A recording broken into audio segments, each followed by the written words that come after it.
Як смішно ходять лебеді по озеру, по льоду.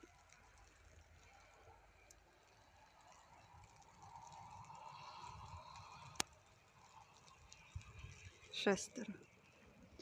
Оці два попереду, бачите, он сів один, другий ряд поруч з ним. Це, напевно, якась інша родина. А оці четверо, ну ви їх уже тут у мене бачили давно.